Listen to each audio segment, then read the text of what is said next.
हमारे चैनल से जुड़ने के लिए YouTube पर लिम्रा एजेंसी सब्सक्राइब करें। मौलाना वारिस साहब किबला की मुस्कुराहट बता रही है कि जलसा हमारा बहुत कामयाब है। माशाअल्लाह, सुभान अल्लाह कह दीजिए। अरे आप सबकी भी तो मुस्कुराहट है ना, माशाअल्लाह जी। हल्के में मत लीजिए। अरे अब फिर बुलाइएगा, फिर पौ दूंगा इंशाअल्लाह। टाइम नहीं है आज माफ कर। दो शेर पौधे। गुलामे हजरत शब्बीर है, हल्के में मत लीजिए। बस हल्के ही में सुन लीजिए, हल्के ही में सुन लीजिए। देखिए लोग उठ उठ कर जा रहे हैं। गुलामे हजरत शब्बीर है, हल्के में मत लीजिए। वो बातिल के लिए शमशीर है, हल्के में मत लीजिए। और इस ऐसे ऐसे तो इतनी हल्के में सुनेंगे क्या?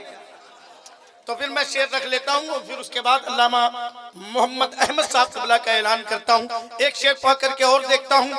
गया है फातिहा पढ़ने किसी अंधे को समझाकर, वो औरंगजेब आलमगीर है, हल्के में मत लीजिए। और वो शेर पढ़ दूं कि भरा शहबाज ने जमजम से इसको एक लम्हे में, मेरे मखदूम की वो नीर है, हल्के में मत लीजिए। आइए मोहब्बत और एहतराम के साथ मैं अल्लामा मोहम्मद अहमद साहब किबला के हुजूर गुजारिश कर रहा हूँ, तशरीफ लाएं। अब यार आधे घंटे का वक्त अगर आप और दे देते तो नूर अली साहब। तमाम तारीफ़ अल्लाह वहदहुल शरीक के लिए है। मोहब्बत से नबी और आले नबी की बारगाह में दुरूद पाक पढ़ लें। पढ़िए बावाज़ बुलंद, अल्लाहुम्मा सल्ली अला सय्यिदिना शफ़ीना मौलाना मुहम्मद व आलिहि वसल्लम सलातो व सलामुन अलैका सय्यदी या रसूलल्लाह सल्लल्लाहु तआला अलैहि व आलिहि वसल्लम।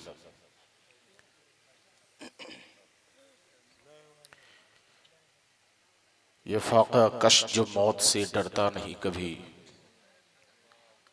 ये फाका कश जो मौत से डरता नहीं कभी, रूहे मोहम्मद इसके बदन से निकाल दो। ये फाका कश जो मौत से डरता नहीं कभी, रूहे मोहम्मद इसके बदन से निकाल दो। फिक्रे अरब को देके फिरंगी तखय्युलात, इस्लाम को हिजाज़ो यमन से निकाल दो। इस्लाम को हिजाज़ो यमन से निकाल दो। दोस्ताने मोहतरम, पिछली मर्तबा जब आया था जो कंडीशन, जो पोजीशन थी, आज फिर वही पोजीशन और कंडीशन सामने है। लेकिन आज वो जुमले आप तक नहीं बल्कि एक नया अंदाज आपके सामने मैं पेश करने जा रहा हूँ। मेरा पढ़ने का मन कर रहा। अल्लाहुम्मा ग़फ़िर लि हय्यिना व मय्यितिना व शाहिदिना व ग़ाइबिना व सगीरिना व कबीरिना। क्योंकि हकीकत में देखा जाए तो हम मुसलमानों की जैसी अमली जिंदगी होनी चाहिए वो फौत हो चुकी है, मर चुकी है, खत्म हो चुकी है, फना हो चुकी है। हमारे जज्बात खत्म हो चुके, हमारे फिक्र की तवानाई जहां तक रहती थी वो तवानाई हमारी मौत के घाट उतर चुकी है। जिस अंदाज में हमें जिंदगी गुजारनी चाहिए वो तर्ज जिंदगी हमारे पास नहीं। अल्लामा इकबाल ने हमारी तर्ज जिंदगी के बारे में बहुत प्यारे अंदाज में कहा था कि ऐ मुसलमान, नहीं तेरा नशेमन कसरे सुल्तानी के गुंबद पर, नहीं तेरा नशेमा कसले सुल्तानी के गुंबद पर, तू शाही है बसेरा कर पहाड़ों की चट्टानों में। तू शाही है बसेरा कर पहाड़ों की चट्टानों में। लेकिन दोस्ताने मोहतरम, आज हमें ऐशो इशरत की जिंदगी ने तबाह बर्बादी की दहलीज पर लाकर खड़ा कर दिया। अभी हजरत क़यामगाह पर इस्लाही जुमले मुझे इनायत कर रहे थे कि मौलाना सिर्फ अब जज्बात से काम नहीं चलेगा, दुआओं से काम नहीं चलेगा, अब हमें अमल के मैदान में भी उतरना पड़ेगा। बगैर अमल के मैदान में उतरे हमारा कोई काम नहीं होने वाला। अब जाहिर सी बात है अमल तभी हम करेंगे जब अमल की चीजों के बारे में हमें मालूम हो, हमें करना क्या है, कैसे चलना है, कैसे जिंदगी गुजारनी है, हमारी जिंदगी का तेवर और महवर क्या होना चाहिए। जब हमें मालूम होगा तभी हम आगे बढ़ सकते हैं। इतनी रात तक आप जागे, माशाल्लाह जलसा कामयाब नहीं, बहुत ही कामयाब रहा। तकरीर भी माशाल्लाह बहुत अच्छी हुई और स्टेज भी माशाल्लाह बहुत अच्छे से सजा रहा और आप लोगों ने भी बहुत अच्छा साथ दिया। लेकिन दोस्ताने मोहतरम, हर आलिम, हर शायर यही कहता है, हमारी मजलिसों में सरकार आते हैं। आते हैं? बोलिए भाई, आते हैं हमारी मजलिसों में सरकार? तो सरकार के सामने ऐसा उधूम मचाया जाता है। बहुत अच्छा, बहुत अच्छा, हक है, बहुत अच्छी बात। या सरकार देख ही रहे हो, मुलाहिजा ही फरमा रहे हो? अमा यार, एक कैमरा लगा होता है, कैमरा, और लिखा होता मुस्कुराते रहो, आप कैमरे की नजर में हो। तो किसी की माई ने ऐसा बच्चा नहीं जना है जो कैमरे के सामने ऐसी गंदी हरकतें करे। उसे पता है कि अगर हमने गंदी हरकतें की तो सिर्फ हमें लताड़ा ही नहीं जाएगा, बल्कि हमें थप्पड़ भी रसीद किए जाएंगे, उठा के हमें जेल में भी डाल दिया जाएगा, हमें मारा भी जाएगा और हमें भगाया भी जाएगा। और सबको मालूम है कि हमारा खुदा भी समीओ बसीर है और अल्लाह की अता से हमारे नबी भी समीओ बसीर है। सबको मालूम है, लेकिन वो अंदाज, बुरा मत मानिएगा, आज हमें लगता है कि शायरों की शायरी पर कूद कूद कर वाहवाही कर देना हमारे लिए जन्नत का टिकट है। भूल जाओ, ना कुरान में इसका तस्करा है, ना हदीस पाक में इसका तस्करा है। कुरान और हदीस में जिस चीज का हमें पता दिया गया है, चलो कुरान पाक में, कुरान पाक का पहला पारा है, सूरह बकरा शरीफ है। अल्लाह तबारक व तआला साफ इरशाद फरमाता है, वबश्शिरिल लज़ीना आमनू व अमिलुस सालिहात। ये नबी, बशारत दे दो जन्नत की। पूछा गया किसको बशारत दी जाए? जवाब मिला, ईमान लाने वालों को और अमल करने वालों को। बेशक, सुभान अल्लाह, सुभान। अमल करने वालों को बशारत दी जाती है, नाच गाना कूद करने वालों को बशारत नहीं दी जाती। मैं ये नहीं कहता, फिर वैसी बात पर आता हूं कि नात होनी चाहिए, लेकिन हर चीज की एक हद होती है, हर चीज का एक कायदा होता है, हर चीज का एक तरीका होता है। और जो चीज तरीके से बाहर जाती है वो फायदेमंद नहीं होती। दवाएं हमारे लिए फायदेमंद है, सुबह दोपहर शाम खाना है। अब ये सोचो कि तीनों टाइम की एक ही मर्तबा खाएं तो हॉस्पिटल पहले ही पहुंच जाएंगे। बिल्कुल सही है, सही फरमाया। हर चीज का तरीका और कानून होता है। और एक बात, शायरों की बात कभी भी सही मत मानना, क्योंकि ये झूठ बोलते हैं, झूठ बोलते हैं, झूठ बोलते हैं। नहीं मुसलमानों, ये वाह वाह करने से, उछलने कूदने से जन्नत नहीं मिलती। जन्नत अगर आपको मिलेगी ईमानदारी के साथ, ईमान के साथ, जब रब के हुजूर सजदा करोगे तो जन्नत तुम्हें। नारे तकबीर, नारे रिसालत, अल्लामा मोहम्मद अहमद साहब किबला, नारे तकबीर। हाँ दोस्तान मोहतरम, मैं यूं ही नहीं कह रहा, मैं पिछले मर्तबा भी ये बात कह कर गया था और आज भी आपको समझा के जा रहा हूं। ये जो हमारा अमल है ना, महफिलें सजाना, तकरीरें करना और नात सुनना, महफिलें सजाना, ये मुस्तहब अमल है, ये मुस्तहब अमल है। अल्लाह तबारक व तआला ने कुरान पाक में साफ इरशाद फरमाया है कि ये लोगों, सरकार ने और हमारे फुक़हा ने साफ इरशाद फरमाया है कि तुम्हें सबसे पहले फराइज को अंजाम देना है, वाजिबात को अंजाम देना है। जिसका फर्ज बाकी है, जिसके वाजिबात तर्क है, उसका कोई भी नफिल और मुस्तहब अमल कबूल ही नहीं किया जाता। बेशक, ये कानून शरीयत है। जब तक आपके फराइज मुकम्मल ना हो, जब तक आप अपने फर्ज अदा नहीं करेंगे, यानी नमाज नहीं पढ़ेंगे और जो कुछ भी फर्ज हमारे ऊपर है, जब तक वो हमारा मुकम्मल नहीं होगा, हमारा कोई भी मुस्तहब अमल, कोई भी नफली अमल हमारा कबूल ही नहीं किया जाएगा।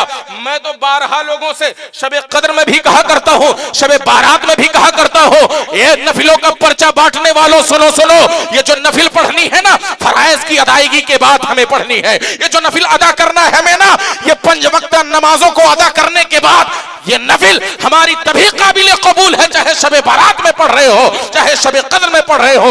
जब हमारी फराइज नमाज मुकम्मल होगी, जब 5 वक्त की नमाज हमारी पूरी होगी, तभी हमारी फराइज, तभी हमारी नफिल कबूल की जाएगी। अगर 1 वक्त की नमाज भी हमारी बाकी है तो जान लो मुसलमानों, जितना भी मुस्तहब अमल किया है, जितना भी नफिल अमल किया है, ये सब के सब आपके जमीन और आसमान के दरमियान मुकम्मल रहेंगे। क्योंकि नफिल को ऊपर पहुंचने के लिए, नफिल को रब की बारगाह में कबूलियत के लिए जाने के लिए मुसलमानों, फर्ज की सीढ़ियों की जरूरत पड़ती है। और जब हमारी सीढ़ी टूटी हो, तब तक हम इजाबत के छत तक पहुंच ही नहीं सकते। वाह वाह वाह, सुभान अल्लाह, सुभान अल्लाह, सुभान अल्लाह, सुभान अल्लाह। हमें इजाबत के छत तक पहुंचना है तो हमें फराइज की सीढ़ियों को मुकम्मल करना होगा, तभी जाकर हमारी नफिल और हमारे मुस्तहब अमल कबूल किए जाएंगे। ना मुसलमानों, ऐसा मत करो, अपनी जिंदगी के इन आमाल को बर्बाद मत करो। ये आमाल आपके कारगर कामयाब साबित हो सकते हैं, लेकिन जब आपके फराइज मुकम्मल हों। जितने लोग बैठे थे या जितने लोग बैठे हैं, मैं आपसे पूछना चाहता हूं, एक बात बताओ, एक को इसमें से ऐसे जो फजर की नमाज पढ़ेंगे या ईशा की पढ़े हैं? एक को लोग पढ़ेंगे इसमें फजर की नमाज? माशाअल्लाह, इंशाअल्लाह यार पढ़ेंगे, सब लोग इंशाअल्लाह, इंशाअल्लाह कह के। इंशाअल्लाह पढ़ेंगे, इंशाअल्लाह। हाँ, कुरान पाक का 30वां पारा है, सूरह नबा शरीफ है। अल्लाह तबारक व तआला ने साफ फरमाया है, वजअलना लैला लिबासा वजअलना नहारा मआशा। बड़े प्यारे अंदाज में अल्लाह ने फरमाया, ए लोगों, हमने ये जो रात बनाई है ना, ओढ़ने के लिए लिबास यानी पहनने यानी आराम करने के लिए रात हमने बनाई है, और जो हमने दिन बनाया है ना, इसको तलाशे माश के लिए, वन नहार माशा वजालना नहार माशा, और हमने दिन को बनाया है तलाशे माश के लिए, रोजगार के लिए बनाया है। तो अब जाहिर सी बात है, ये सवाल पैदा होगा, मौली साहब ये रात हमारे सोने के लिए थी, तो आप काहे जाग रहे हैं? आप काहे जाग रहे हैं? तो इसका जवाब कुरान पाक के 32वां पारा सूरह मुज़म्मिल शरीफ में है।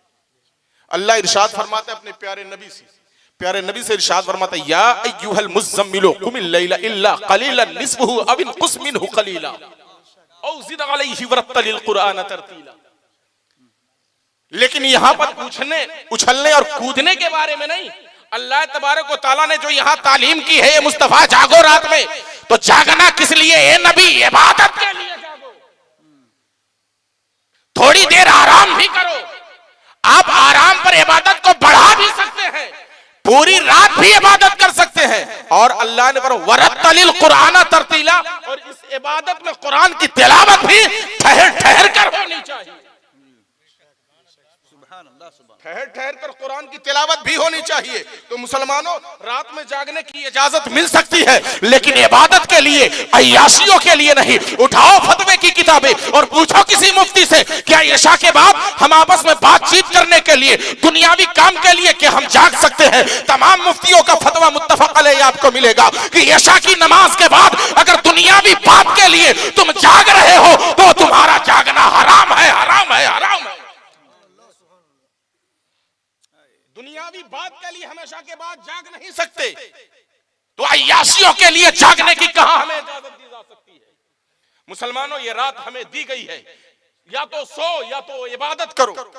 अगर दो काम नहीं कर सकते हो तो तीसरे की इजाजत नहीं है आपको। अगर तीसरे काम में आप घुसने की कोशिश करोगे तो आपको आपके नामे आमाल में गुनाह मिलेगा मुसलमानों। और कल हश्र के मैदान में, पिछली मर्तबा मैंने कहा था कि इस दुनिया में जो कुछ भी करके जाओ ना, कल हश्र के मैदान में आपके सामने होगा। फमन यअमल मिस्काल ज़र्रतिन खैरन यरा व मन यअमल मिस्काल ज़र्रतिन शर्रन यरा। ऐसा दिन आने वाला है कि अल्लाह तबारक व तआला तुम्हारे तमाम आमाल को खोल के तुम्हारे सामने रख देगा, कहेगा देखो दुनिया में कितनी भलाइयां तुम करके आए और कितनी बुराइयां करके तुम आए। सब कुछ हमारे सामने आने वाला है। दोस्ताने मोहतरम, ऐसा मत करो। रात जाग रहे हो, मैं ये नहीं कहता कि, फिर बात दोहरा रहा हूं कि रात नहीं जागनी, रात जाग सकते हो, लेकिन मकसद इबादत का होना चाहिए।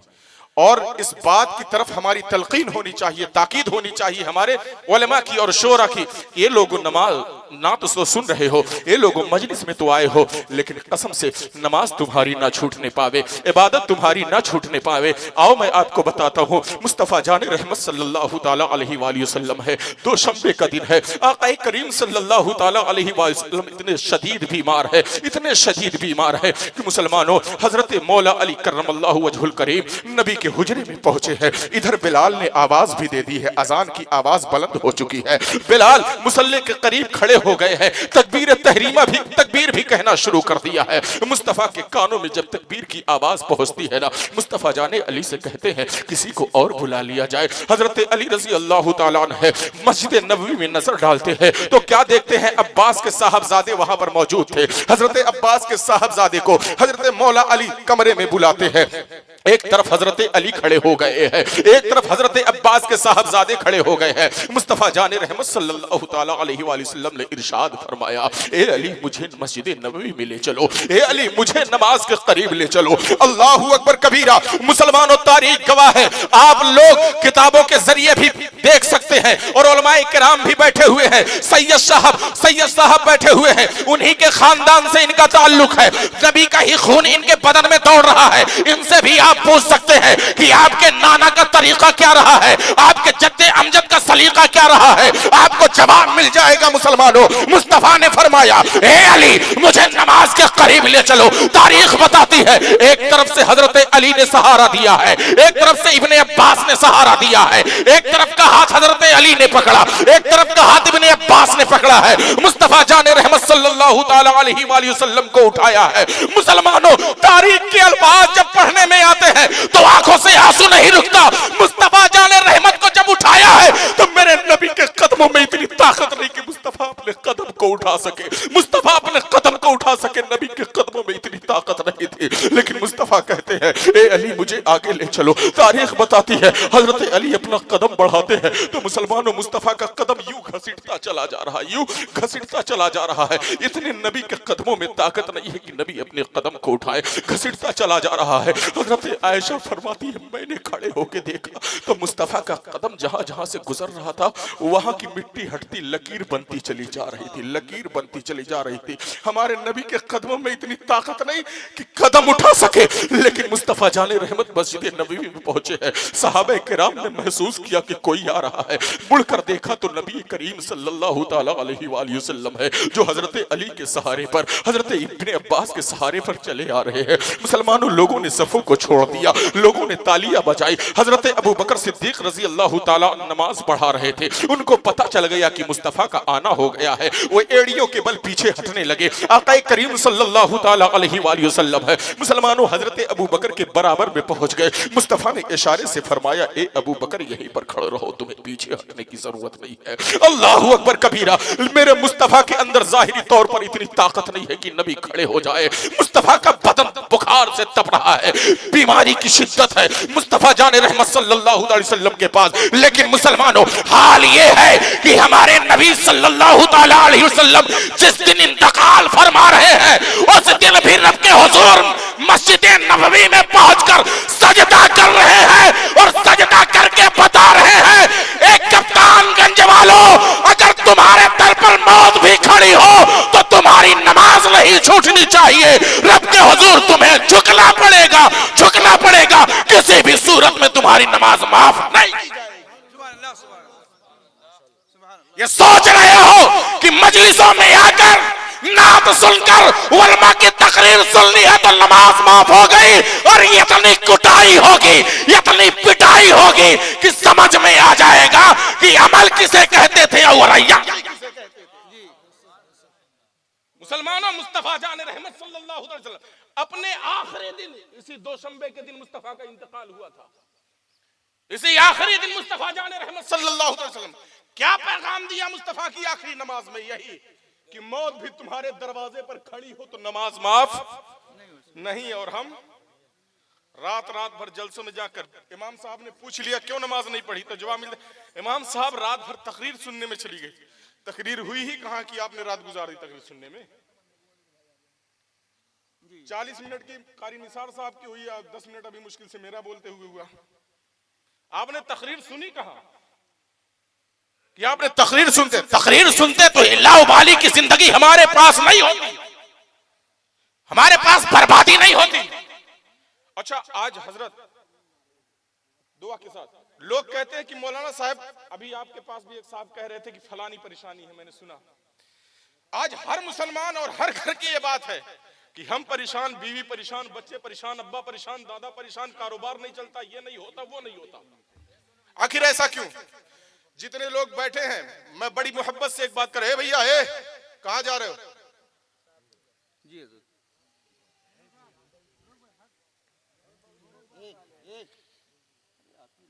जितने लोग बैठे, मैं परेशानी की वजह बताता हूं। 16 वजह, 17 वजह हैं, 17 वजह जो अहादीस नबविया और कुरान पाक में अल्लाह और रसूल ने बयान की हैं।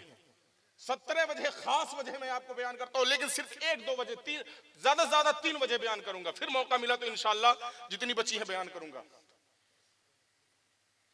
अल्लाह तबारक व तआला कुरान पाक में सूरह यूनुस में इरशाद फरमाता है, बर्बादी की वजह यहाँ इरशाद फरमाता है अल्लाह तबारक व तआला, वमन आरदा ज़िक्री फइन्न लहू मईशतन दनका वनहशुरुहु यौमल क़ियामति अमा। अल्लाह तबारक व तआला 11वां पारा सूरह यूनुस शरीफ आयत नंबर 124 पर इरशाद फरमाता है, अल्लाह इरशाद फरमाता है वमन आरदा अन ज़िक्री, और जो मेरे जिक्र से एराज करे, मेरे जिक्र से बचे, जो मेरे जिक्र से दूर भागे, जो मेरे जिक्र को छोड़े। आप सोचते होंगे सिर्फ यही जलसा जुलूस नात खानी और तकरीर ही जिक्र है, नहीं, ये भी जिक्र है, जिक्र की महफिल है ये। लेकिन आओ बताऊं मैं जिक्र है क्या?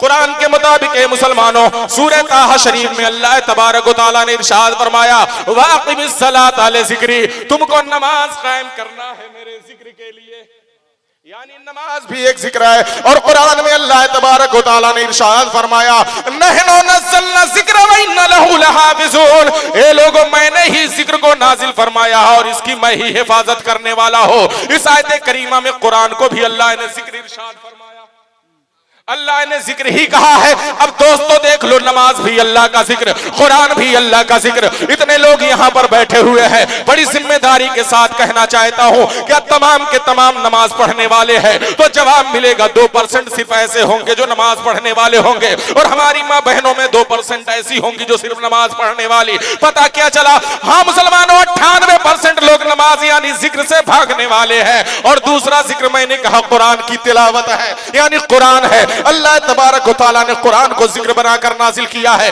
और कुरान पाक में कई जगह अल्लाह ने इरशाद फरमाया, एक जगह तो साफ का वरत्तलिल कुरान तरतीला, और कुरान की तिलावत किया करो ठहर ठहर के, यानी कुरान इस जिक्र की तिलावत भी करनी है। अब सवाल किया जाए एक कप्तान गंजियो, ये तो बता दो कि तुम में कितने % लोग हैं जो कुरान की तिलावत करते हैं? तो पता चलेगा 2% ये लोग भी मिलेंगे, 98% ये भी गायब है। माँ बहनों की जमात में भी 2% औरतें मिलेंगी, ओके, उसके बाद 98% गायब है। पता क्या चला मुसलमानों? सिर्फ कुरान की तिलावत करने वाले मुसलमानों में 2%, नमाज पढ़ने वाले 2%, और 98% बेनमाजी और 98% बगैर कुरान की तिलावत की जिंदगी गुजार रहे हैं, यानी अल्लाह के जिक्र से दूर भागे हुए हैं, अल्लाह के जिक्र से एराज किए हुए हैं, अल्लाह के जिक्र को छोड़े हुए हैं, अल्लाह के जिक्र से किनारा कशी किए हुए हैं। तो सुनो, अल्लाह फरमाता है वमन आरदा अन ज़िक्री फइन्ना लहू मईशतन दनका, तो अल्लाह फरमाता है जो मेरे जिक्र से भागे उसके लिए बर्बाद जिंदगी है, उसके लिए तंग जिंदगानी है, बर्बाद जिंदगी है। अल्लाह फरमाता है जो मेरे जिक्र से भागे उसके लिए बर्बाद जिंदगी है। आज बर्बाद है। पता क्या चला? इनकी और उनकी वजह से, इनकी वजह से और इनकी वजह से नहीं है हमारी बर्बाद जिंदगी। हमारी जिंदगी जो बर्बाद है वो जिक्र से दूर भागने की वजह से। अरे इनकी क्या औकात है? जब हम 313 थे, 313 थे तो पूरा मक्का कुछ नहीं उखाड़ सका, कुछ नहीं बिगाड़ सका हमारा। और इसी हिंदुस्तान की सरजमीन पर जब मेरा ख्वाजा 40 को लेके खड़ा था, पूरा भारत कुछ नहीं। तो आज हम तो 20 करोड़ की तादाद में है, हमारे कोई आंख भी नहीं दिखा सकता। लेकिन शर्त यह है, मेरा ख्वाजा जब रब से मदद तलब करता था तो पहले सजदा करता था, पहले रब की इबादत करता था, इबादत में सर रखता था। रब कहता था ए मोइनुद्दीन तू मेरे सामने झुका है, मांग। क्या मांगता है? मौला मुझे सरबुलंदी चाहिए, मुझे हिंदुस्तान में इस्लाम चाहिए। तो रब की तरफ से आवाज आई मोइनुद्दीन तू मेरे सामने झुका है, अब जमाना तेरे सामने। लेकिन हमें कौन समझाए मुसलमानों? लेकिन वो कुरान पढ़ते थे, उन्हें मालूम था खुशहाली की जिंदगी उसके लिए है जो जिक्र के करीब हो, जो जिक्र को अपनाता हो, जो कुरान की तिलावत करता हो, जो सजदे में सर को रखता हो। खुशहाली की जिंदगी उसके लिए। वरना जो कुरान की तिलावत से, नमाज से दूर भागता है, अल्लाह खुद कहता है फ़इन्न लहू, तो बेशक उसके लिए मईशतन दनगा, तंग जिंदगानी है, बर्बादी की जिंदगी है उसके लिए। और यहीं तक होता तो कोई बात नहीं थी कि चलो भैया यहाँ बर्बाद जिंदगी हो गई, लेकिन है नतिया में जो उछल उछल के कूद कूद के, हमें तो 100-150 रुपया दिए हैं, जो नूर अली साहब को 2-3 हजार रुपया दिए हैं, हो सकता है वो काम आ जाए। बहुत कहते कि हश्र में नबी का दीदार होगा। नूर अली साहब ने, नौशाद भाई ने और दीगर शोरा ने कहा था कि मुस्तफ़ा जाने रहमत की चादर रहमत का साया मिलेगा, मुस्तफ़ा जाने रहमत सल्लल्लाहु अलैहि वसल्लम का दीदार मिलेगा, हसनैन करीमैन का दीदार मिलेगा। हजरत अगला जुमला अल्लाह ने हमारे लिए ऐसा दे दिया है कि संभल जाओ कप्तानगंजियों, संभल जाओ, समझ जाओ। वमन आरदा अन ज़िक्री फ़इन्न लहू मईशतन दनका वनहशुरुहु यौमल क़ियामति आमा।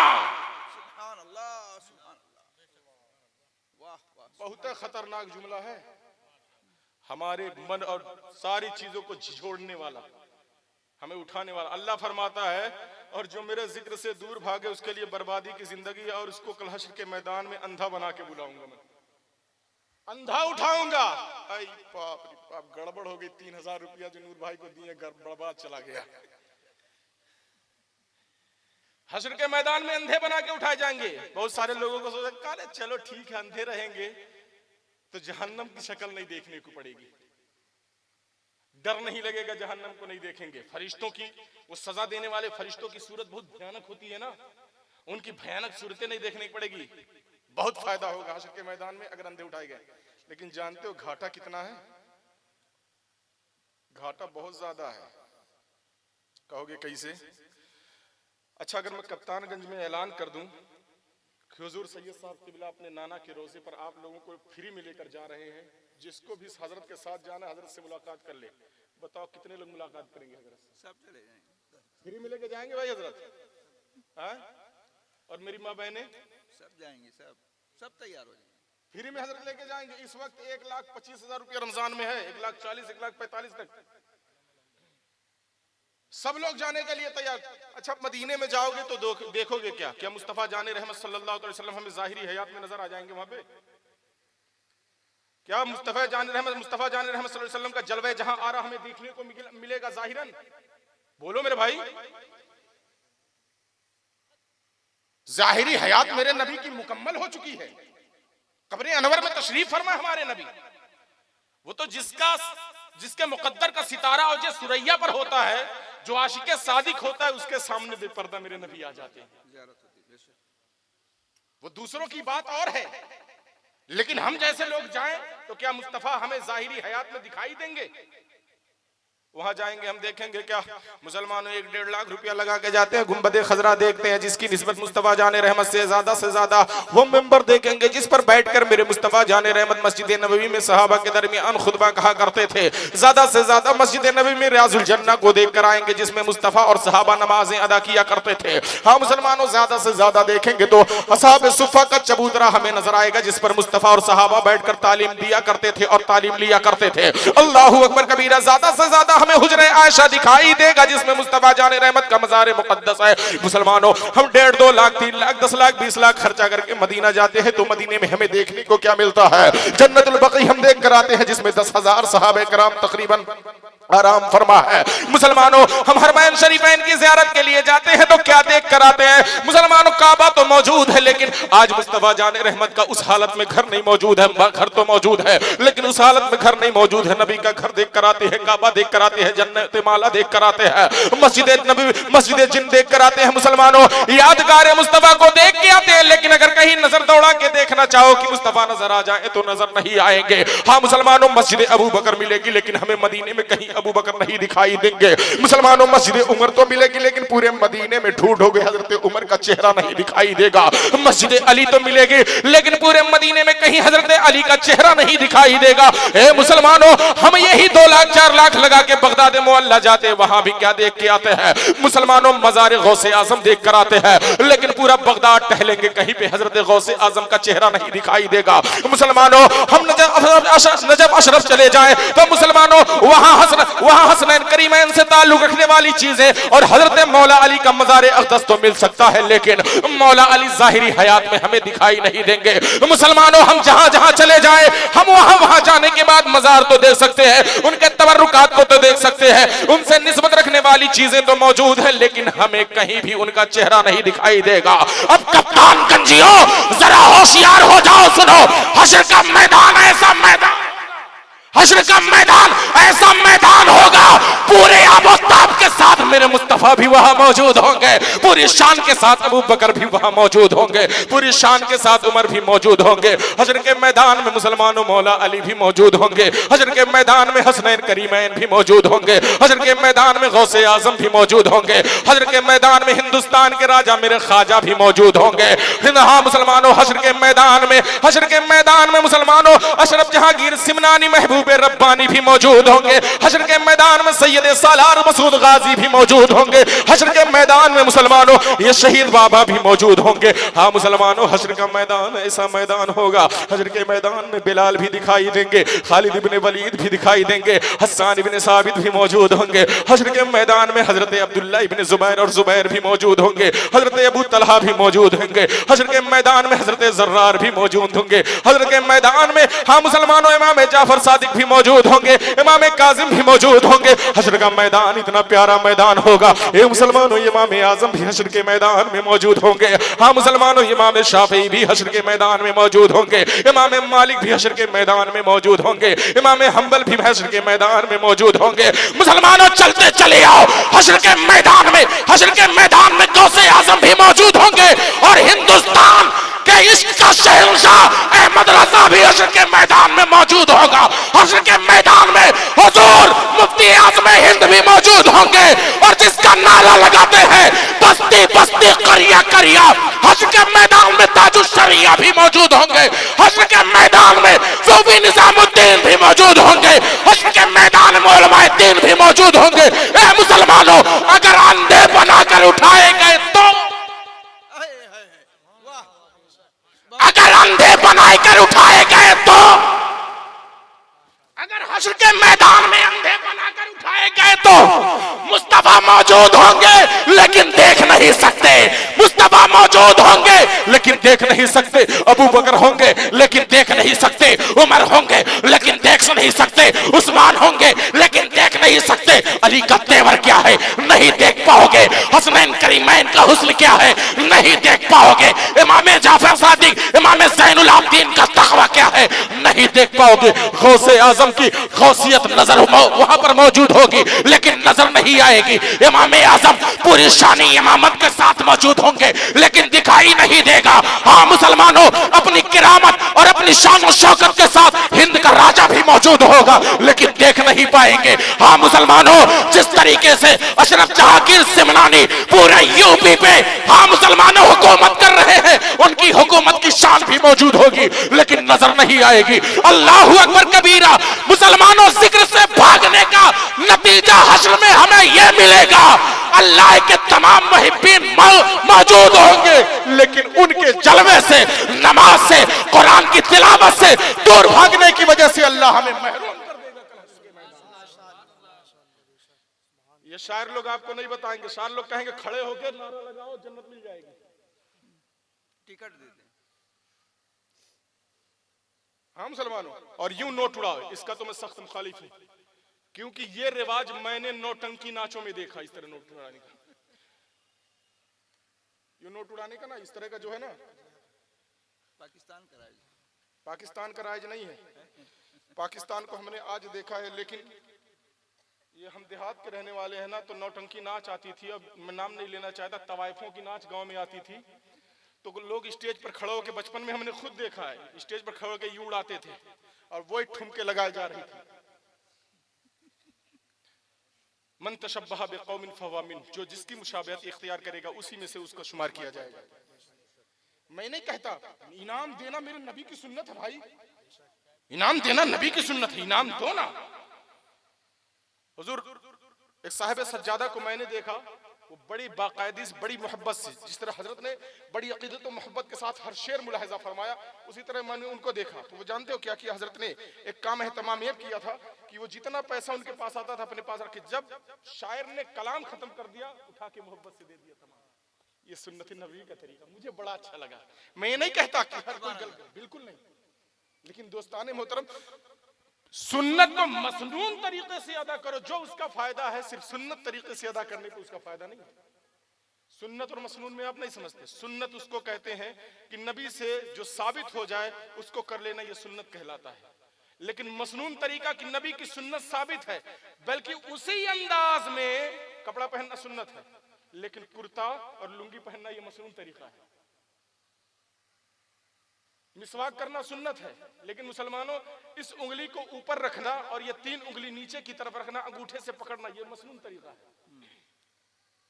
तो सुन्नत अमल में लाओ, लेकिन मसनून तरीका। ये शायर और नहीं बताएंगे भाई। कहने का मतलब ये, मैं फिर कहता हूं, मैं शायरी से मना नहीं करता, पूरी रात शायरी सुनो, लेकिन हमारी जिंदगी यूं बर्बाद चली जाए, हमें कुछ सलीका और ढंग ना आए, ये कल हश्र के मैदान में हमसे पूछा जाएगा। और आप साहब कह देंगे मौलाना साहब, मौलाना लोग हमारे पास आए थे, सिर्फ बड़े बड़े शेर सुना के गए, हमें कोई ढंग बताया नहीं, तो इसलिए अल्लाह तबारक व तआला ये मौला हमने कुछ अमल किया ही नहीं। एक बात जान लो, वमन अरदा अन ज़िक्री फइन्न लहू मईशतन दनका, जो अल्लाह के जिक्र से यानी नमाज से और कुरान से दूर भागे उसके लिए बर्बादी की जिंदगी, उसके लिए बर्बादी की जिंदगी है। और अल्लाह फरमाता है, और आखिरत में उसका घाटा यह है कि वनहशरहु यौमल क़ियामति अमा, कल हश्र के मैदान में उसे अंधा बनाकर उठाया जाएगा। एक वजह तो मैंने बयान कर दी, मैंने कहा था ज्यादा से ज्यादा 3 वजह बयान करूंगा, एक वजह और मैं आपको बता दूं।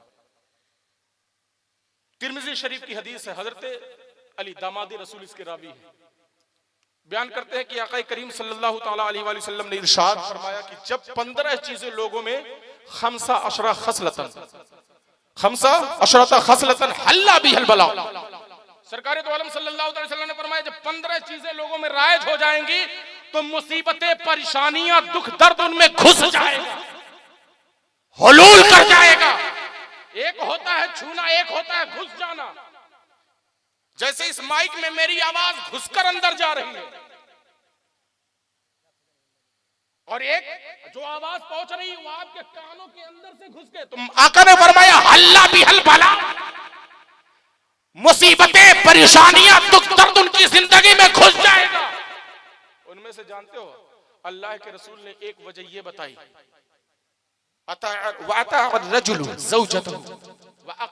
दो वजह कि इंसान अपनी बीवी की खूब बात मानेगा और अपनी माँ को छोड़ देगा। आज है ऐसा, है ऐसा। वह बर्रा सदीक़हू व जफा अबाहू, अपने दोस्त के साथ खूब वफादारी करेगा, बाप को पीठ पीछे डाल देगा और उसको तकलीफ देगा, है ऐसा। वह उक्रिमर रजुलु मखाफत शर्रिही, और आका करीम सल्लल्लाहु अलैहि वसल्लम इरशाद फरमाते हैं लोग गुंडों की खूब इज्जत करेंगे, है ऐसा।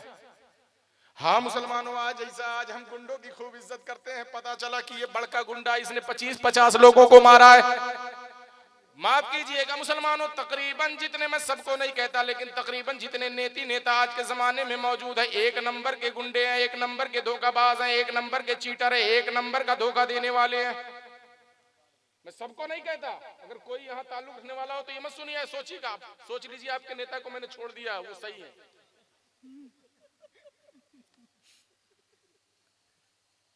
लेकिन तकरीबन सबके सब ऐसे मिलते हैं, कहीं देखो तो चारा घोटाला हो रहा है, तो कहीं देखो हाँ मुसलमानों 2G घोटाला हो रहा है, कहीं देखो तो मुसलमानों लाइट का घोटाला हो रहा है, तो कहीं देखो कोयले का घोटाला हो रहा है, तो कहीं देखो सामान खरीद कर फैलिए गायब कर दी जा रही है, इतने बड़े-बड़े घोटाले।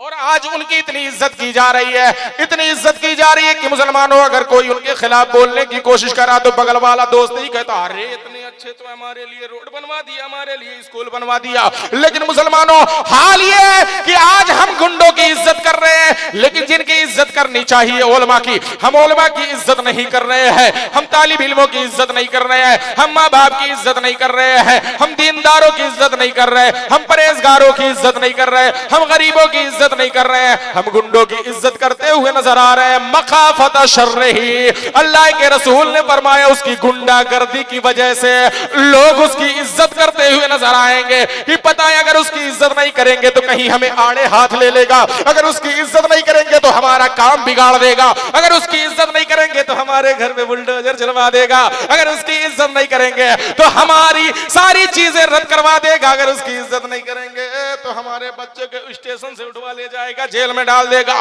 ए मुसलमानों, आज हाल ये है, मुस्तफा ने फरमाया लोग गुंडे की गुंडागर्दी की वजह से उसकी इज्जत करेंगे।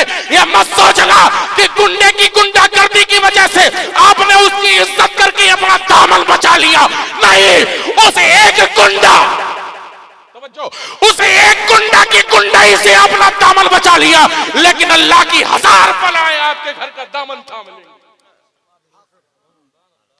जो जमीन पर बलाएं नाजिल होती है अल्लाह की तरफ से, मुसीबतें नाजिल होती है, परेशानियां नाजिल होती है, बीमारियां नाजिल होती है, दुख नाजिल होता है, दर्द नाजिल होता है, गुंडे की गुंडागर्दी की वजह से अगर उसकी इज्जत कर रहे हो तो उसका एक शर आपकी जिंदगी से दफा होगा और जमाने पे उतरने वाली 1000 बलाएं आपके घर का रुख पकड़ती हुई नजर आएगी। अल्लाह इरशाद पर, रसूलुल्लाह इरशाद पर, हल्ला भी हल बलाऊ, घुस जाती है परेशानियां उसके घर में, उसकी जिंदगी में। अल्लाहू अकबर कबीरा। तो ये मुसलमानों मैंने कई वजह बयान कर दी, मैं चाहता हूं एक बात और, क्योंकि शहजादे गौसे आजम बैठे हुए हैं और मजार शरीफ का उर्स भी है शायद शहीद बाबा का, तो पिछली मरतबा भी इन्हीं सारी चीजों में मेरी गुफ्तगू खत्म हो गई थी, लेकिन मैं चाहता हूं कि अपने पैटर्न को थोड़ा बदल दूं। मैं दोस्ताने मोहतरम, आप मज़ारों पर या ऐसी महफिलों में जो उर्स की महफिलें होती हैं आप आते हैं, तो जानते हो हमारी महफिलों का मकसद ये नहीं है कि पूरी रात यूं ही बर्बाद कर दिया जाए, उससे सबक लेके जाया जाए और यकीन की दौलत हमारे पास हासिल हो कि यकीनन ये जो साहिब मज़ार हैं ये ऐसे वैसे लोग नहीं हैं। आपको यकीन कामिल हासिल हो वाक़यात की रोशनी में, जिससे यकीन हो जाए कि यकीनन साहिब मज़ार या अल्लाह वाले या नबी के बेटे या नबी की औलाद हमें देते हैं, हमारी मुरादों को पूरी करते, हमारी जिंदगी से बलाओं को, मुसीबतों को, परेशानियों को दूर करते। हाँ दोस्ताने मोहतरम, हुजूर गौसे आजम के शहजादे बैठे हुए हैं। हुजूर गौसे आजम का ही एक वाक़या मेरे जहन में आया है, इस वजह से मैं चाहता हूं उसे बोलकर अपनी जिंदगी खत्म कर दूं। अपना हकीकत में जिंदगी खत्म करने का मतलब ये होता है कि जिस दिन जिस लम्हा अल्लाह तबारक व तआला का जिक्र और उसकी तारीफ, रसूलुल्लाह सल्लल्लाहु अलैहि वसल्लम की हम्दो सना और उनकी तारीफ जबान से बंद है ना, समझ लो मर गया इंसान, वो मर गया। तो मैं अपनी गुफ्तगू भी खत्म करता हूँ और अल्लाह से दुआ भी करता हूँ, मौला जब इस जबान से गैरों की तारीफ हो ना तो इस जबान को ही बंद कर दे। अल्लाहु अकबर। तो दोस्ताने मोहतरम, ये महफिलें सजाई जाती हैं, इस महफिलों की हकीकत को समझो और महफिलों की हकीकत को समझते हुए इन साहिब मज़ारात या महफिलों की हकीकत या महफिलों की फजीलत, महफिलों के फवायद, इनकी रोशनी में मैं तो कहता हूँ, मैं नौशाद साहब क़िबला से एक बड़ी पुरजोर गुजारिश करना चाहता हूँ कि आप जितने भी आलिम को बुलाएं, जितने भी शोरा को बुलाएं, शोरा को भी आपको क्या कहते, एक मिसरा देते, तरही मिसरा दे दें और उनसे ये ताकीद कर दे कि हर मिसरा, हर शेर किसी न किसी तारीखी वाक़े से जुड़ा होना चाहिए। नहीं पढ़ पाएंगे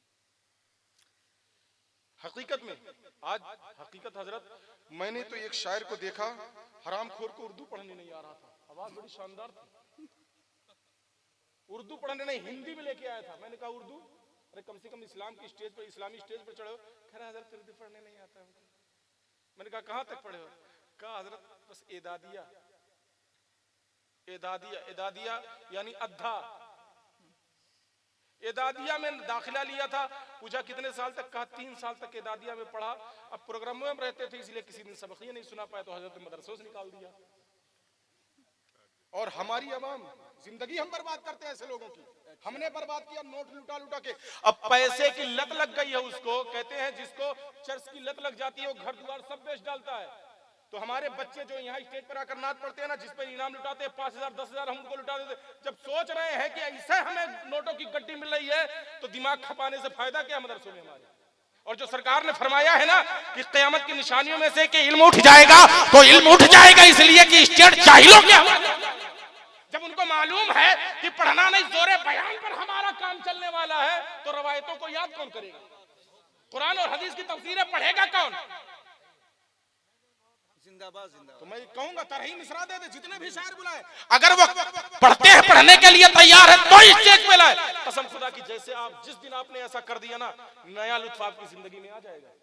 और जितने भी मुकर्रिर बनाए उनको मौजू दे दिया, मौजू पर बुलवाए इनको, मौजू दे के कि हजरत हदीसों की फजीलत, कुरान की फजीलत, तफसीर की फजीलत, उसूल हदीस क्या है, ये सारी चीजें, नमाज, फराइज नमाज। आपसे पूछी इतने साल से, कितने साल से जलसा हो रहा है यहाँ पे?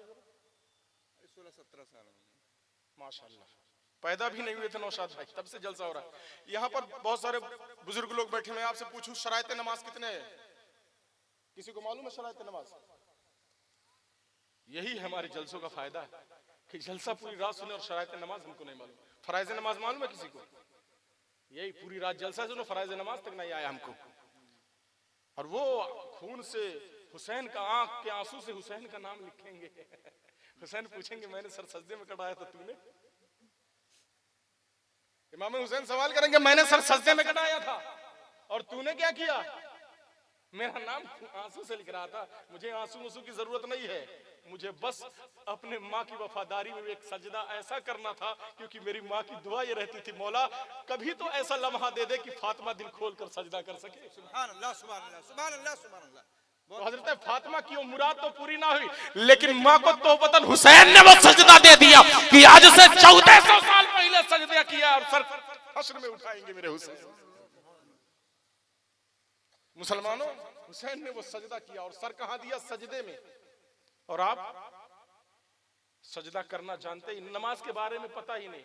वजू में कितने फराइज मालूम? नहीं मालूम। मालूम है? मैं जानता हूं 2-1 लोगों को मालूम होगा। गुस्ल में कितने फराइज है मालूम? नहीं मालूम। क्या किया आपने? तो इसीलिए अब जब जलसा होगा अगर मुझे बुलाइएगा तो मौजू मुझे चाहिए। और मौजू कब देना है? कब देना मौजू? 1-2 दिन पहले मौजू दो। 11 बजे का टाइम दो। 11 बजे का टाइम देके 2:30 बजे बैठाओ। बहर के बात हो दूसरी तरफ चली जा रही है। तो दोस्ताने मोहतरम, ये महफिलें सजाई इसलिए जाती है कि जो हमारी जिंदगी में कड़वाहट है और क्यों है उसका हल हमारे सामने बयान कर दिया जाए। और वलिया औलिया की जमात जो हमारे दरमियान मौजूद है, अल्लाह ने हमारे दरमियान रखी क्यों है? तो हजरत मोहतरम ये औलियाए किराम जो हमारे दरमियान आते हैं ना, इनका एक मकसद ये भी होता है कि अपने चाहने वालों या अपने आसपास रहने वालों की हर मुरादों को पूरी कर दिया करे। औलाद रसूल हुजूर अकमल साहब, अकमल मियां साहब किबला बैठे हुए हैं। मैं इन्हीं के खानदान का एक वाकया लेता हूँ। हुजूर गौसे आजम रजी अल्लाह तआला अन्हु है, दस्तारे विलायत पहने हुए, हाँ मुसलमानों, मसनदे विलायत पर बैठे हुए हैं। हुजूर की बारगाह में एक चाहने वाला पहुंचता है जिसका नाम अबुल अब्बास है। पहुंचने के बाद अर्जगुजार होता है, हुजूर वाला मेरी जिंदगी में बड़ी परेशानी है, मेरी जिंदगी में बड़ी तंगी है। मेरे गौसे आजम जो दिलों की कैफियत पढ़ लिया करते हैं, अपने आशिक जार से पूछते हैं, ए अबुल अब्बास आखिर तुझे किस चीज ने परेशान कर दिया है? किस चीज ने तुझे रुला दिया है? किस चीज ने तुझे तंगी में मुब्तला कर दिया है? अबुल अब्बास अर्जगुजार होते हैं, हुजूर वाला आपको मालूम है कि बगदाद में कहत पड़ा हुआ है, कहत साली आ गई है। हुजूर बगदाद के लोग दाने दाने के लिए तरस रहे हैं। हुजूर वाला मेरा भी यही हाल है, मैं कसीरुल अयाल हूँ। मेरे घर में मेरी माँ भी मौजूद है, मेरे वालिद भी मौजूद है, मेरी बीवी भी मौजूद है, मेरे कई बच्चे भी मौजूद हैं, मेरी बहनें भी मौजूद हैं, मेरी बेटियां भी मौजूद हैं। कसीरुल अयाल हूँ हुजूर वाला, लेकिन हाल ये है कि मेरे पास आमदनी कम है, कमाई के सोर्सेस कम है, जितना कमाता हूँ एक टाइम भी नहीं से चल पाता, एक टाइम सही से नहीं चल पाता है। हुजूर जब बाप के चेहरे पे नजर पड़ती है तो बाप की बूढ़ी निगाहें मुझसे सवाल करती है, ए मेरे लाल जब तू छोटा था ना तो मैं तेरी हर ख्वाहिश पूरी कर दिया करता था, जब तू भूखा होता था ना तो मैं अपने मुंह से निवाला निकाल कर तुझे खिला दिया करता था। ए मेरे लाल आज मेरी हड्डियां बूढ़ी हो गई है, बुढ़ापे में तुझ मुझे दाने दाने के लिए तरसा रहा है, आज मैं खाना चाहता हूँ तो मेरे लिए निवालों और लुक़मों का इंतजाम नहीं कर पा रहा है। माँ की निगाहें में मुझसे सवाल करती है, ए मेरे लाल तू 12 बजे रात को आधी रात को जब रोया करता था तो खूने जिगर को दूध की शक्ल में मैं तुझे पिलाकर तेरी भूख मिटाया करती थी। ए मेरे लाल आज मैं बूढ़ी हो गई, मेरी हड्डियां जवाब दे रही है, मेरी कमर कमजोर हो गई है, मेरे हाथ पांव में ताकत नहीं है, आज मैं खाना चाहती हूँ तो खाना नहीं दे पा रहा है। हुजूर वाला हुजूर गौसे आजम से अबुल अब्बास कहते हैं, माँ के निगाहों की ताब नहीं ला पा रहा हो, बच्चे मेरे दामन को पकड़ पकड़ के कह रहे हैं, वालिद मोहतरम अगर आप मुझे खिला नहीं पा रहे हैं तो मुझे पैदा करने की जरूरत नहीं थी, आप वजह क्यों बने मेरे पैदा होने की? हुजूर मैं अपने बच्चों के छोटे छोटे बच्चों के जुमलों का जवाब नहीं दे पा रहा, मुझे समझ में नहीं आया। हुजूर नमाज़े इस्तिस्का बहुत बढ़ी गई है, रब के हुजूर सजदा कर करके बगदाद वालों ने दुआएं भी मांग ली है, लेकिन हुजूर पता नहीं रब तबारक व तआला हमारी दुआओं को क्यों नहीं कबूल कर रहा है, क्यों नहीं बारिश हो रही है, और तब जब तक बारिश नहीं होगी तब तक जमीन दाना नहीं उगाएगी, हमारी मुफलिसी हमारी परेशानी खत्म नहीं होगी। हुजूर वाला मैं इसलिए आया हूँ कि आप मेरी परेशानी को दूर कर दे, क्योंकि माँ के सवालों का जवाब नहीं है मेरे पास और माँ को भूखा भी नहीं देख सकता, बाप के सवालों का जवाब नहीं है मेरे पास, अपने बाप को तड़पता हुआ नहीं देख सकता, बच्चों के सवालों का जवाब नहीं है, अपने बच्चों को बिलखता हुआ नहीं देख सकता। मुसलमानों अपनी जिंदगी में अपने वालिदैन का ख्याल रखा करो और अपने बच्चों की अच्छी तरबियत किया करो, अपने बच्चों को अच्छे से पाला करो। लेकिन पालना क्या है, आज हाल ये हमारा है कि मुसलमानों जब बीवी के साथ हुए बेटे को मोबाइल दे दिया कि मियाँ बीवी के बीच में बेटा आके हमें डिस्टर्ब कर देगा, मोबाइल देके अपने बच्चों की जिंदगी खराब कर रहे हो दोस्तान मोहतरम। हाँ मुसलमानों बच्चों की परवरिश का तरीका ये औलादे रसूल, आज जहां भी देखो किसी औलादे रसूल को आपने देखा कि किसी फिल्मी दुनिया में गया हो, क्या आपने खानदान नबूवत के किसी ऐसे बच्चे को देखा जो गुमराह हुआ हो, जो बदमज़हब हुआ हो, जो साबितुल नसब है, सबके सब हमारे मुक्तदा बने हुए हैं, हमारे इमाम बने हुए हैं, हमारे रहनुमा बने हुए हैं। जानते हो ऐसा क्यों है? इनके घराने का एक तरीका जो मैंने बड़े देर में सीखा, बहुत बाद में मुझे पता चला कि हाँ गौसे आजम के घराने का तरीका, इनके घर का हर बच्चा विलायत की मंजिल पर या इमामत की मंजिल पर क्यों फायज होता है, क्यों विलायत और इमामत की कुर्सी पर बैठकर क्यों आता है दुनिया में, तो पता ये चला। जानते हो क्यों? अल्लाह तबारक व तआला ने और मुस्तफ़ा जाने रहमत सल्लल्लाहु तआला अलैहि वसल्लम ने एक नुस्खे कीमिया दिया है, उसी नुस्खे कीमिया पे इनके घराने का अमल है, अहले बैत अतहार के घराने का अमल है। वो कौन सा है? तो मुसलमानों बस ज्यादा नहीं 2-3 मिनट मेरी गुफ्तगू में जानता हूं लंबी हो गई है, लेकिन 2-3 मिनट बच्चों की अच्छी जिंदगी का नुस्खा शायद कोई आपको बताए, मैं जो बताने जा रहा हूं। अल्लाह तबारक व तआला ने कुरान पाक के 17वां पारा में सूरह अल हज शरीफ में आयत नंबर 5 पर एक आयत उतारी है, मैं उसका मफहूम बता, आयत नहीं पढ़ूंगा, सिर्फ उसका मफहूम बताऊंगा। अल्लाह तबारक व तआला ने फरमाया, ए लोगों मैंने तुम्हें मिट्टी से पैदा किया, मिट्टी से पैदा करने के बाद अब अल्लाह तबारक व तआला ने पैटर्न बयान किया है कि मैंने नुतफे से तुम्हें पैदा किया और उस नुतफे को मैंने खून की शक्ल दी, उस खून की शक्ल को मैंने लुथड़े की शक्ल दी। और जानते हो वो कहां होता है? नुतफा जब बाप की पीठ से मां के रहम में पहुंचता है मुसलमानों, तो 40 दिन तक वो क्या रहता है?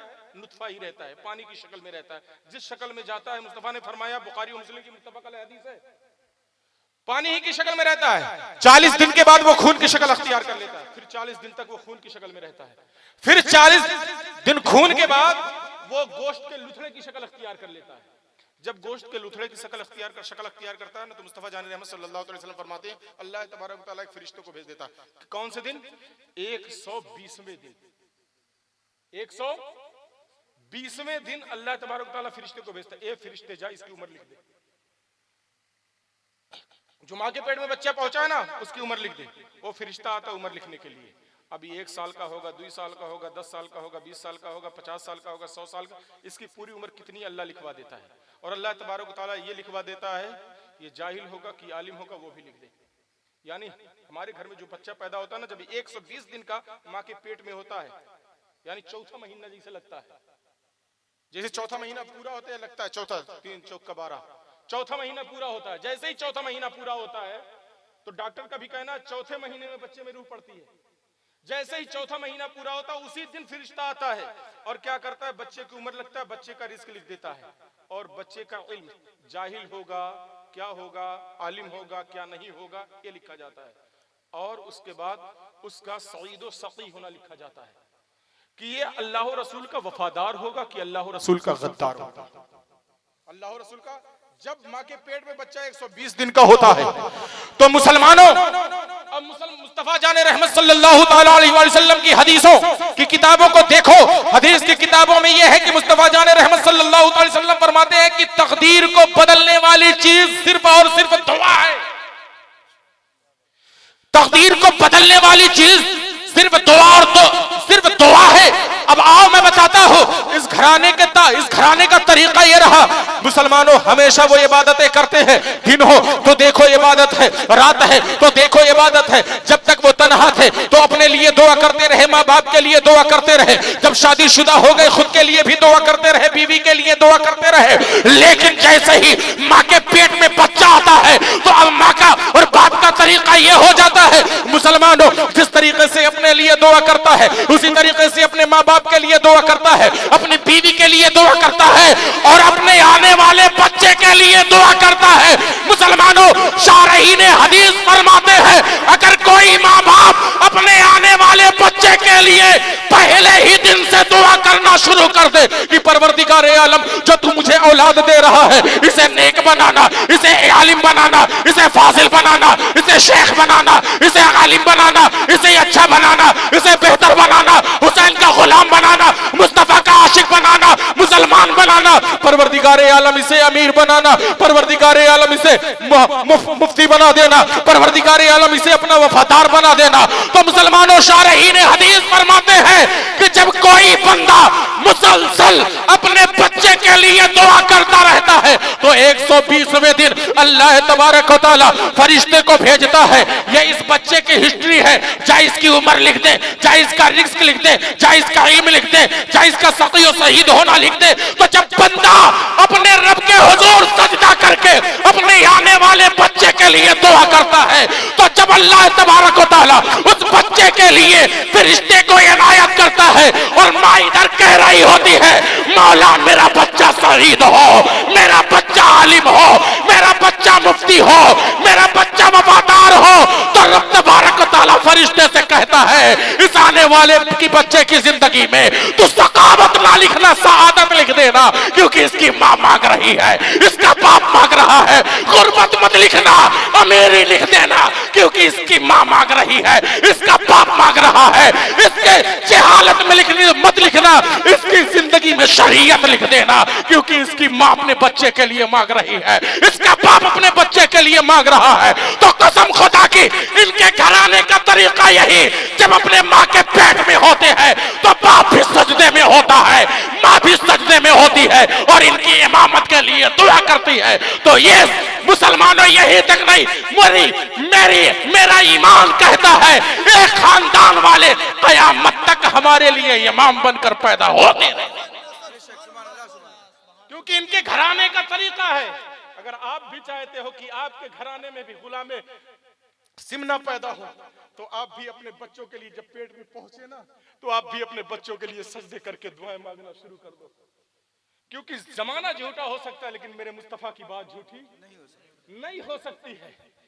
तो मुसलमानों हुजूर गौसे आजम की बारगाह में अबुल अब्बास ने जब कहा हुजूर बच्चों का रोना नहीं देखा जाता, बच्चे जिद कर रहे हैं, गाना मांग रहे हैं। हुजूर गौसे आजम और हुजूर का खानदान भी ऐसा है, हम लोग भी कुछ मांगते हैं तो हुजूर नवाज देते हैं। ये वहां से चला रहा है, वहीं से मुस्तफा जाने रहमत के दरवाजे से ही चला रहा है। हजरत फातिमा ज़हरा ना रोजे से हैं, दिन भर 3 रोजा मुसलसल रख चुकी है। हर रोज दरवाजे पर इफ्तारी के टाइम हिस्सा लाता है, जो इफ्तारी करना होता है उठा के दे देती हैं। सब खुद नहीं खाती लेकिन हमें नवाजते हैं ये खानदान वाले। अल्लाहू अकबर। ये हमारी मुसलमानों, हाँ हमारे लिए सादत है कि ऐसों के कदमों में हमें बैठने के लिए वक्त भी मिलता है और जगह भी मिलती है। अल्लाह तबारक व तआला इनकी दुआओं से हमें बामुराद फरमाए। बहरकैफ हुजूर गौसे आजम के दरवाजे पे अबुल अब्बास मांगने के लिए आए तो मुसलमानों मेरा गौस कैसे वापस करता, क्योंकि खानदानी रिसालत का तरीका ही नहीं है कि मांगने वाले को खाली हाथ लौटा दिया जाए। हुजूर गौसे आजम ने अपने बावर्ची से कहा, ये बावर्ची खाने में चला जा और एक बर्तन गेहूं का उठा के लेके आ जा। बावर्ची मतबख में गया, एक बर्तन गेहूं का उठा के लेके आ गया है। हाँ मुसलमानों, हाफिज अबुल अब्बास को हुजूर गौसे आजम ने दे दिया। मुसलमानों मैंने यहां तक पढ़ा, अल्लामा शतनूफी भी तहरीर फरमाते, अल्लामा तादनी भी तहरीर फरमाते हैं कि हाँ मुसलमानों, हुजूर गौसे आजम ने ज्यादा से ज्यादा जो गेहूं दिया था वो 20 सा था या 25 सा था, उससे ज्यादा नहीं, यानी 20 किलो दिया था या 25 किलो दिया था। और आपको मालूम है अगर किसी घर में 10 लोग खाने वाले हो तो 20 किलो गेहूं कितना दिन चलेगा? 1 महीना भी नहीं चलेगा। अल्लाहू अकबर कबीरा। हाफिज अबुल अब्बास को हुजूर गौसे आजम ने वो गेहूं दिया और देने के बाद कहा, ए अबुल अब्बास घर ले जाना और जिस बर्तन में तू अपने अनाज रखता है उसी बर्तन में इस अनाज को डाल देना, ऊपर से डालना, ढक्कन बंद कर देना और अनाज हमेशा नीचे से निकालना, दूसरी तरफ से निकालना, ऊपर से ढक्कन नहीं खोलना। हमारे यहाँ जैसे डेहरी होती है ना, डेहरी कि ऊपर से अनाज डाल देते हैं, नीचे से निकालते रहते हैं। हुजूर गौसे आजम ने कहा, ए अबुल अब्बास अनाज ऊपर से डाल देना, ढक्कन बंद कर देना और अनाज नीचे से निकालते रहना, ढक्कन नहीं खोलना। हाफिज अबुल अब्बास अपनी बीवी के पास अनाज लेकर पहुंचे और कहा, इसको अनाज वाले बर्तन में डाल दो, जिसमें गेहूं रख दियो उसमें डाल दो, लेकिन मैं तुम्हें ताकीद करता हूं कि इस अनाज को डालने के बाद जब तुम ढक्कन बंद कर देना तो कभी भी ढक्कन को नहीं खोलना, हमेशा अनाज नीचे से निकालना। वफादार बीवी थी, सादतमंद बीवी थी। हाँ मुसलमानों, उसने अनाज डालने के बाद ढकना बंद कर दिया। हाफिज अबुल अब्बास का बयान है, मैं अनाज लेकर गया, बीवी को जितना पकाना था उसने गेहूं निकाला, आटा बनाया, आटा बनाने के बाद उसने रोटी पकाई। 1 दिन हमने खाया, 2 दिन हमने खाया, 3 दिन हमने खाया, 1 हफ्ता हम खाते रहे, उस अनाज को 2 हफ्ता खाते रहे, 1 महीना गुजर गया खाते रहे, 4 महीना गुजर गया खाते रहे, 1 साल गुजर गया खाते रहे, 2 साल चला गया खाते रहे। उस अनाज को हम खाते रहे, खाते खाते कई साल गुजर गए। मेरी बीवी हैरान है, अनाज बस इतना ही था कि मैं उसको उठाकर बर्तन में डाल रही थी, यानी ज्यादा था भी नहीं, 20-25 किलो था। बीवी सोच रही है, अब देखूं तो सही कितना अनाज बचा है, 2-4 साल हो गया खाते हुए, अनाज खत्म नहीं हुआ है। अल्लाहू अकबर कबीरा। इसीलिए कहा करते हैं कि थोड़ा सा नाक़िसुल अकल होती है औरत नाक़िसुल, लेकिन बड़ी होशियार होती है। आप जिंदगी में एक वक्त में एक क्या काम करेंगे, औरत 3 काम एक साथ करती है, रोटी भी बेलती है, रोटी भी फुलाती है, बच्चा भी खिलाती है। हाँ, ये मत सोचना कि जो मैं नाक़िसुल अकल कर दी उनकी बेइज्जती कर दिया, ना ना ना, वो कहीं कहीं वो काम जो नहीं करना होता वो कर जाती है, इसलिए उनको नाक़िसुल अकल कहा गया, वरना तवज्जो उनकी कई तरफ होती है। तो मुसलमानों, बीवी ने सोचा कई साल खाते हुए हो गए, घर की हालत भी सुधर चुकी है, हुजूर गौसे आजम के अतिया की वजह से अब गेहूं खरीदना भी नहीं पड़ता है, जो बाजार से या जो खेत से आता है वो बच जाता है, बिक जाता है, पैसा भी आ रहा है, घर की हालत सुधर चुकी है। अब देखूं तो सही जो मेरे गौस ने दिया था वो कितना बचा हुआ है। बीवी का बयान है और हाफिज अबुल अब्बास का बयान है। बीवी ढकना खोलती है और देखती है तो हैरान है, आवाज लगाती है, ए फलाने के अब्बू जरा इधर आइए, देखिए तो सही, ए फलाने के अब्बू इधर आइए। हाफिज अबुल अब्बास कहते हैं, जब बीवी की आवाज मैंने सुनी, दौड़ता हुआ मतबख में पहुंचा तो बीवी ने कहा, देखिए ना कितना अच्छा है कि जितना अनाज डाला था अभी भी उतना ही, जितना अनाज डाला था अभी भी उतना ही पड़ा हुआ है। हाफिज अबुल अब्बास ने कहा, तूने ये क्या कर दिया, ढकना क्यों खोल दिया, तूने ये क्या कर दिया, ढक्कन क्यों खोल दिया? कहा, इससे क्या होता है, अभी देखिए ना कुछ खत्म नहीं हुआ है। मुसलमानों, अब बीवी ने फिर ढक्कन बंद कर दिया, नीचे से निकालती रही, बनाती रही। 20 दिन जाते जाते क्या देखती है, बर्तन खाली हो गया, बर्तन खाली हो गया। मुसलमानों, फिर उम्मीद लगाए हुए हाफिज अबुल अब्बास हुजूर गौसे आजम की बारगाह में पहुंचे। आका, आपने एक मर्तबा नवाजा तो मेरे घर की बदल गई, मेरे घर की हालत बदल गई। हुजूर फिर नवाज दे, क्योंकि घर का गेहूं खत्म हो चुका है। हुजूर गौसे आजम फरमाते हैं कैसे? हाफिज अबुल अब्बास ने कहा ढक्कन बीबी ने खोल दिया। अब मेरे गौस का तेवर मुलाहिजा करो। मेरा गौस फरमाता है, ए अबुल अब्बास, तेरी नस्लें आती रहती, उस अनाज से खाती रहती, तेरी नस्लें खत्म हो जाती, लेकिन मेरा दिया हुआ अनाज कभी नहीं खत्म। तो मुसलमानों, इस दरवाजे से जुड़ने से फायदा यह है कि अगर जुड़ गए, इन्होंने कुछ दे दिया तो तुम्हारी नस्ल खत्म हो जाएगी, लेकिन इनका सदका तुम्हारे दरवाजे से खत्म नहीं। तो दोस्ताने मोहतरम, इन महफिलों में आने का एक फायदा यह है कि हमें इस बात का यकीन दिलाया जाता है कि हमें किसी नेता से नहीं जुड़ना है, किसी दुनियादार से नहीं जुड़ना है, किसी मक्कार गुनहगार से नहीं जुड़ना है, हमें रब्बे महबूबे परवरदिगार से जुड़ना है। मुस्तफा जाने रहमत के दिलदारों से हमें जुड़ना है, मुस्तफा जाने रहमत के घरबार से हमें जुड़ना है, मुस्तफा जाने रहमत के घरबार से हमें जुड़ना है। इन्होंने अगर हमें अपना बना लिया ना, तो कसम खुदा की हम इनके अगर हो गए तो मुस्तफा जाने रहमत हमें अपना तस्लीम कर लेंगे। क्योंकि कुरान पाक में अल्लाह तबारक व तआला ने खुद फरमाया, क्या फरमाया है? अल्लाह तबारक व तआला ने फरमाया है, इन कुंतुम तुहिब्बूनल्लाह फत्तबिऊनी युहब्बुकुमुल्लाह। मुस्तफा जाने रहमत सल्लल्लाहु अलैहि वसल्लम, कुल इन कुंतुम तुहिब्बूनल्लाह। ये नबी इनसे फरमा दो ना, जो लोग कहते हैं कि हम अल्लाह से मोहब्बत करते हैं, ये नबी तुम इनसे कह दो कि तुम मेरी इत्तिबा करो, मुझसे मोहब्बत करो। फिर मुस्तफा जाने रहमत सल्लल्लाहु ताला अलैहि वसल्लम की शान को बयान करते हुए अल्लाह तबारक व तआला मुस्तफा के अमल को बयान करते हुए अल्लाह कुरान पाक में इरशाद फरमाता है, कुल ला असलुकुम अलैहि अजरा इल्लल मवद्दता फिल कुर्बा। वहां अल्लाह ने फरमाया कि मेरे महबूब की इत्तिबा करो, यहां अल्लाह नबी की जबान से कहलवा रहा है कि ये नबी इनसे कह दो ना कि जो लोग तुम्हें कुछ देना चाहते हैं, मोहब्बत का तोहफा पेश करना चाहते हैं, वो तुम्हारे बच्चों से मोहब्बत करते रहे, तुम्हारे बच्चों से मोहब्बत करते रहे। ये देखिए, मेरे नमाज का अलार्म बज गया। दोस्ताने मोहतरम, तो हमारे लिए जरूरी है कि हम अपनी जिंदगी में अमल को बेदार करें, अमल के मैदान में उतरें। हम तब तक कामयाब नहीं हो सकते जब तक अमल के मैदान में नहीं उतरते। मैं एक आखिरी पैगाम देना चाहता हूँ दोस्ताने मोहतरम, कि आपने पूरी रात जाग कर गुजारी है, आधा घंटा 1 घंटा और गुजारे आप, और रब के हुजूर सजदा करके तब सोए, ताकि आपका सुनना भी ये कबूल कर लिया जाए और आपका सजदा करना भी अल्लाह के हुजूर कबूल कर लिया जाए। रब की बारगाह में दुआ है कि रब तबारक व तआला हमें अपनी बारगाह में कबूल फरमाए। व आखिर दावाना अस्सलामु अलैकुम।